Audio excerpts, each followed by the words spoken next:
स्वागत है आपका कैरियर प्लस कोचिंग के ऑनलाइन प्लेटफॉर्म पे। आज हम लोग राजस्थान शिक्षक पात्रता परीक्षा जो 27 फरवरी को पेपर है ईबीएस का प्रैक्टिस सेट 11 देखेंगे।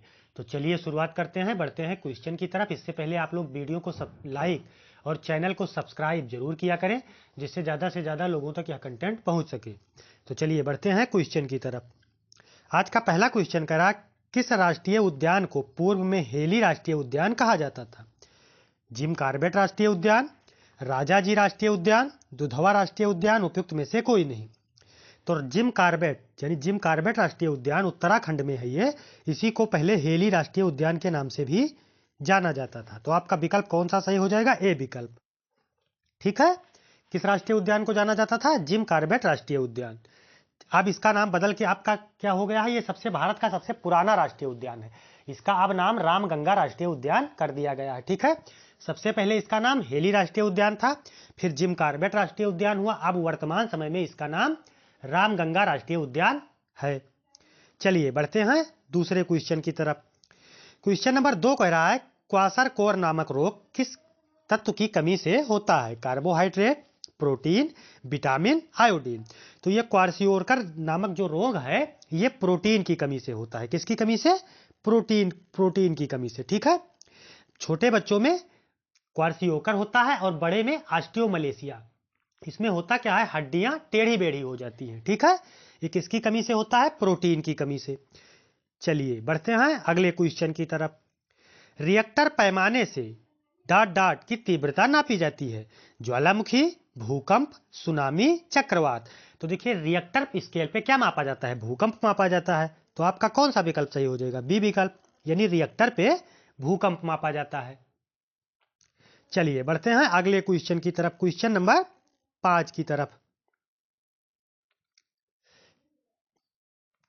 4 नंबर कह रहा है, वन प्राणी सप्ताह प्रतिवर्ष मनाया जाता है नवंबर के प्रथम सप्ताह में, अगस्त के प्रथम सप्ताह में, अक्टूबर के प्रथम सप्ताह में, जुलाई के प्रथम सप्ताह में। तो ये जो वन्य जीव सप्ताह मनाया जाता है ये अक्टूबर के प्रथम सप्ताह में। विकल्प सी सही हो जाएगा। ठीक है, चलिए बढ़ते हैं अगले क्वेश्चन की तरफ। प्रकाश संश्लेषण की क्रिया में हरे पौधों द्वारा बाहर निकलने वाली गैस है। जब प्रकाश संश्लेषण की क्रिया पौधों में, पेड़ पौधों में होती है तो कौन सी गैस अविमुक्त होती है, यानी कौन सी गैस बाहर निकलती है? कार्बन डाइऑक्साइड, नाइट्रोजन, ऑक्सीजन, उपयुक्त में से कोई नहीं। तो कौन सी गैस बाहर निकलती है? ऑक्सीजन, क्योंकि पेड़ पौधे श्वसन के दौरान कार्बन डाइऑक्साइड ग्रहण करते हैं और ऑक्सीजन अभिमुक्त करते हैं, यानी ऑक्सीजन बाहर छोड़ते हैं। तो कौन सी गैस बाहर निकलेगी? ऑक्सीजन। विकल्प सी सही हो जाएगा। चलिए बढ़ते हैं अगले क्वेश्चन की तरफ। चावल को पॉलिश करने पर कौन सा विटामिन नष्ट हो जाता है? एस्कॉर्बिक अम्ल यानी vitamin C, calciferol, thyroxine, thiamine. तो देखिए विटामिन बी, चावल में जब चावल को पॉलिश किया जाता है तो कौन सा विटामिन नष्ट हो जाता है? Vitamin B. विटामिन बी का रासायनिक नाम थायमिन, यानी विकल्प आपका कौन सा सही हो जाएगा? डी विकल्प, थायमिन। चलिए बढ़ते हैं अगले क्वेश्चन की तरफ। लौंग एवं केसर पौधे के किस भाग से प्राप्त होते हैं? जड़, तना, फूल, फल।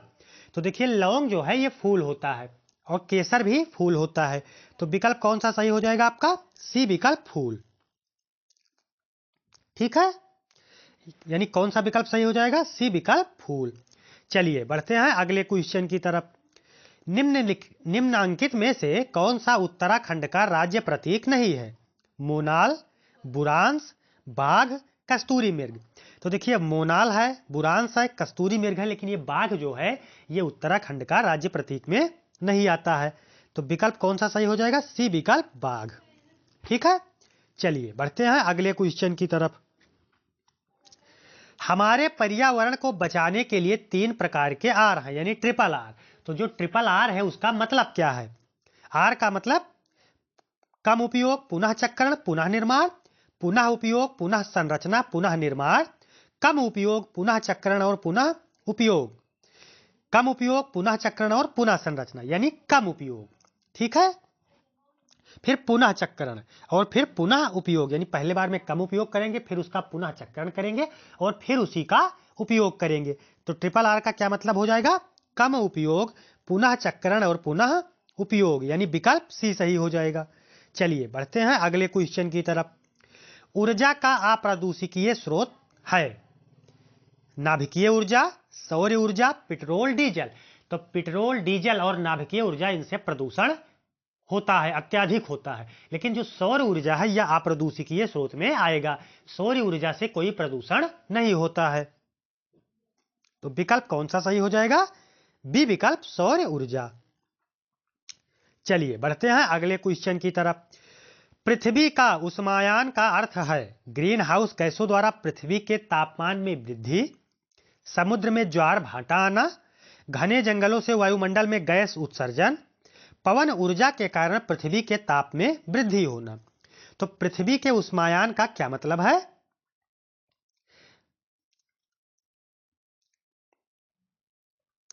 यानी ग्रीन हाउस गैसों द्वारा पृथ्वी के तापमान में वृद्धि। ठीक है, ग्रीन हाउस के गैसों से पृथ्वी के तापमान में वायुमंडल गर्म हो जाता है, क्योंकि एक परत बन जाती है ग्रीन हाउस गैसों से। तो जो प्रकाश की किरणें, सूर्य से प्रकाश की किरणें पृथ्वी पर आती हैं, वापस वो लौट के बाहर नहीं जा पाती। इससे ग्रीन हाउस प्रभाव कहते हैं, और इससे वायुमंडल का तापमान बढ़ जाता है। ठीक है, तो कौन सा विकल्प सही हो जाएगा? ग्रीन हाउस गैसों द्वारा पृथ्वी के तापमान में वृद्धि। ग्रीन हाउस गैसें मुख्यतः कौन कौन सी हैं? कार्बन डाइऑक्साइड, मीथेन, जलवाष्प। ठीक है, ध्यान रखिएगा। चलिए बढ़ते हैं अगले क्वेश्चन की तरफ। कार्बन डेटिंग विधि प्रयुक्त की जाती है स्थान ज्ञात करने के लिए, वस्तु की आयु ज्ञात करने के लिए, लिपि को पहचानने के लिए, वस्तु की पहचान करने के लिए। तो कार्बन डेटिंग से क्या करते हैं? वस्तु की आयु ज्ञात की जाती है कि ये कोई वस्तु कितनी पुरानी है, इसको पता करने के लिए क्या किया जाता है? कार्बन डेटिंग, यानी कार्बन का उस पर बौछार किया जाता है। ठीक है, विकल्प बी सही हो जाएगी, वस्तु की आयु ज्ञात करने में। चलिए बढ़ते हैं अगले क्वेश्चन की तरफ। अम्लीय वर्षा से ऐतिहासिक इमारतें तथा मूर्तियों को संरक्षित होना कहलाता है। ड्राई डिपोजिशन, स्टोन लेप्रोसी, एरोसाल, उपयुक्त में से कोई नहीं। तो ये क्या कहलाता है? इसको स्टोन लेप्रोसी बोलते हैं। ठीक है, अम्लीय वर्षा से ऐतिहासिक इमारतों का संरक्षण या क्षरण होना क्या कहलाता है? स्टोन लेप्रोसी, यानी स्टोन कैंसर भी इसको बोलते हैं। ठीक है, विकल्प बी सही हो जाएगा। चलिए बढ़ते हैं अगले क्वेश्चन की तरफ। स्पर्श गंगा अभियान का मुख्य उद्देश्य क्या है? स्वास्थ्य सुरक्षा, गंगा की स्वच्छता, नदियों को जोड़ना, मंदिरों का जीर्णोद्धार। तो स्पर्श गंगा अभियान का मुख्य उद्देश्य क्या है? गंगा की स्वच्छता, यानी विकल्प कौन सा सही हो जाएगा? बी विकल्प। ठीक है, इसके लिए नमामि गंगे भी प्रोजेक्ट चलाया गया है, ये भी ध्यान रखिएगा। ठीक है, नमामि गंगे या स्पर्श गंगा, ये गंगा के स्वच्छता से संबंधित है। चलिए बढ़ते हैं अगले क्वेश्चन 15 नंबर की तरफ। मिनीमाता रोग प्रदूषण जनित रोग है जो परिणाम है समुद्र के बिखरे तेल का, वायुमंडल में आर्सेनिक जमा होने का, औद्योगिक पारा अपशिष्ट को पानी में छोड़ने का, मनुष्य के कार्बनिक अपशिष्ट को पीने के पानी में छोड़ने का। तो कौन सा विकल्प सही हो जाएगा? औद्योगिक पारा अपशिष्ट को पानी में छोड़ने का। मिनीमाता जो है ये पारा से फैलता है। ठीक है, तो विकल्प औद्योगिक पारा अपशिष्ट को पानी में छोड़ने का, विकल्प सी सही हो जाएगा। चलिए बढ़ते हैं अगले क्वेश्चन की तरफ। अंतरराष्ट्रीय स्तर पर वन्य जीव की सुरक्षा हेतु संस्था है। ठीक है, वन्य जीवों के संरक्षण के लिए कौन सी संस्था काम करती है? आपसे यही पूछ रहा है। IUCN, UNICEF, IPUAC, WHO। तो वन्य जीवों के संरक्षण के लिए कौन सी संस्था काम करती है? IUCN, यानी विकल्प ए सही हो जाएगा। ठीक है, IUCN का पूरा नाम भी आपसे पूछा जाता है। तो IUCN का पूरा नाम क्या है? International union for conservation of nature. ठीक है, क्या नाम है इसका? International union for conservation of nature. अच्छा, ये भारत की, ये विश्व की, भारत की नहीं, ये विश्व की सबसे पुरानी संस्था है। सबसे ओल्डेस्ट संस्था कौन सी है? यही IUCN, international union conservation for nature. ठीक है, ध्यान रखिएगा। इसकी स्थापना कब की गई थी? 1948 में। आपसे IUCN का मुख्यालय भी पूछा जाता है, तो ये ग्लैंड में है। ठीक है, ग्लैंड कहाँ है? स्विट्जरलैंड में। ठीक है, IUCN का मुख्यालय स्विट्जरलैंड के ग्लैंड में है। इसकी स्थापना कब हुई थी? 1948 में। ठीक है, इसका पूरा नाम भी आपसे पूछा जाता है। International union for conservation of nature, ये ध्यान रखिएगा। चलिए बढ़ते हैं अगले क्वेश्चन की तरफ। भारत के किस राज्य में पानी पंचायत प्रारंभ हुई? केरल में, राजस्थान में, उत्तर प्रदेश में, महाराष्ट्र में। तो पानी पंचायत सर्वप्रथम कहां की गई थी? महाराष्ट्र में, यानी विकल्प डी सही हो जाएगा। ठीक है, चलिए बढ़ते हैं अगले क्वेश्चन की तरफ। ओजोन परत सूर्य से आने वाली किन किरणों को रोकती है? अवरक्त किरणें, यक्स किरणें, पराबैंगनी किरणें। ठीक है, तो देखिए एक ओजोन परत पाई जाती है समताप मंडल में। ये जो सूर्य से हानिकारक पराबैंगनी अल्ट्रावायलेट रेज यानी पराबैंगनी किरणें आती हैं उनको ये रोकती है। तो कौन सी किरणों को रोकती है? पराबैंगनी किरणों को, यानी विकल्प सी सही हो जाएगा। ठीक है, ओजोन परत का क्या काम है? पराबैंगनी किरणों को पृथ्वी पर आने से रोकना। पराबैंगनी किरणों से होता क्या है? त्वचा का कैंसर होता है। ठीक है, ये ध्यान रखिएगा। 19 नंबर कह रहा संरक्षण या विनाश पुस्तक के लेखक कौन है? सरला बहन, Vandana Shiva, Jim Corbett, Ruskin Bond. तो संरक्षण या विनाश के लेखक जो है वो सरला बहन, यानी विकल्प ए सही हो जाएगा। ठीक है, चलिए बढ़ते हैं अगले क्वेश्चन 20 नंबर की तरफ। क्षेत्रफल के आधार पर भारत का सबसे बड़ा राज्य कौन सा है? उत्तर प्रदेश, राजस्थान, महाराष्ट्र, मध्य प्रदेश। तो क्षेत्रफल के आधार पर भारत का सबसे बड़ा राज्य राजस्थान है, यानी विकल्प बी सही हो जाएगा। राजस्थान का क्षेत्रफल कितना है? 3,42,239 वर्ग किलोमीटर। ठीक है, कितना है इसका क्षेत्रफल? 3 लाख 3 लाख कितना है? 3,42,239 वर्ग किलोमीटर।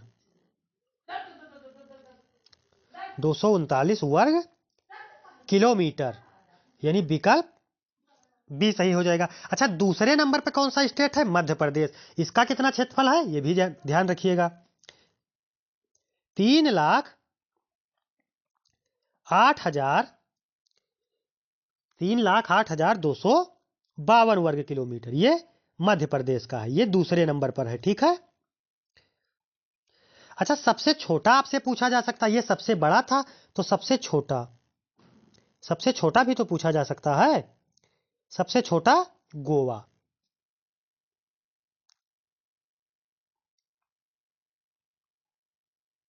इसका कितना क्षेत्रफल है ये भी लिख दे रहा हूं, 3,702 किलोमीटर,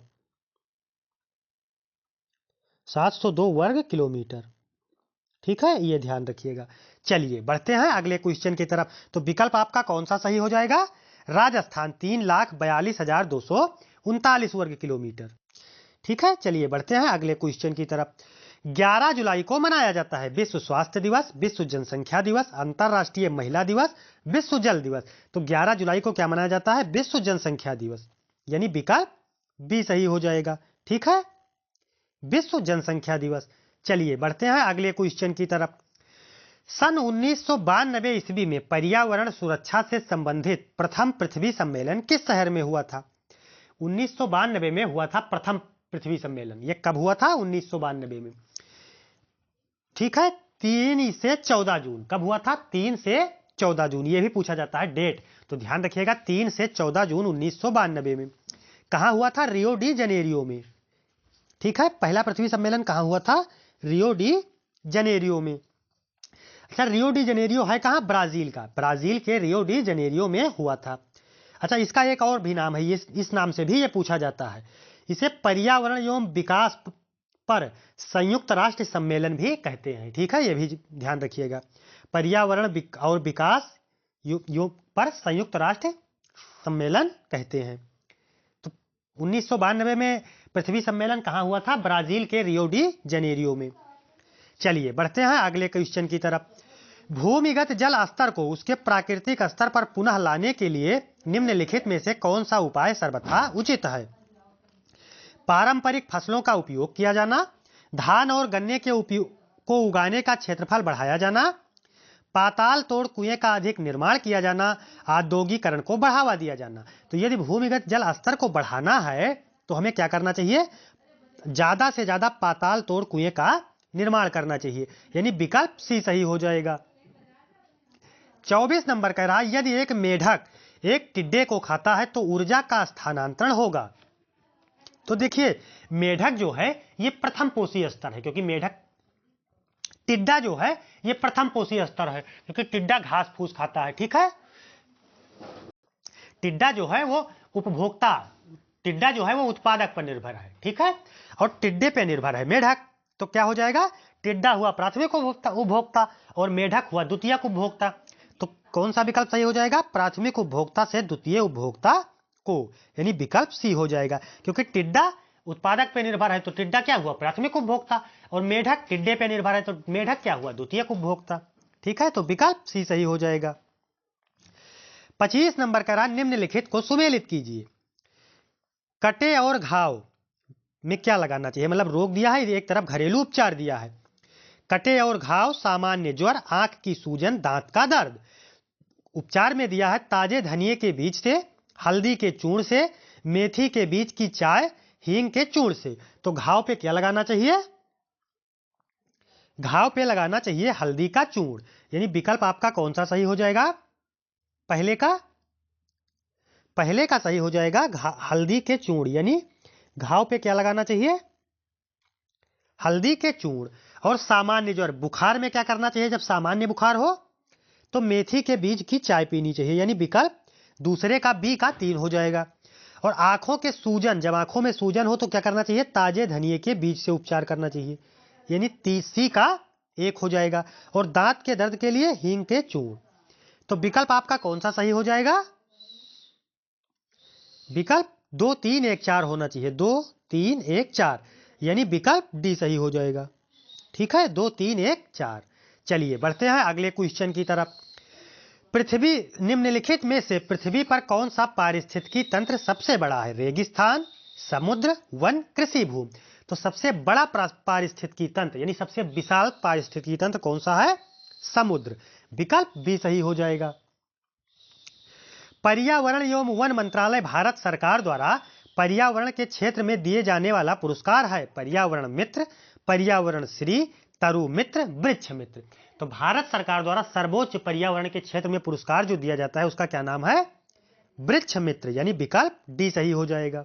ठीक है, 29 नंबर कह रहा है निम्नलिखित में से प्रक्रियाओं का कौन सा युग्म पौधों को जंतुओं से अलग करता है, श्वसन तथा प्रजनन, माइट्रोकांडिया तथा सेंट्रोसोम, क्लोरोफिल तथा रसाधानी, केंद्रक तथा कोशिका की कला। तो पौधे को जंतु से अलग क्लोरोफिल तथा रसधानी, यानी जंतुओं में क्लोरोफिल नहीं पाया जाता, तो विकल्प सी सही हो जाएगा।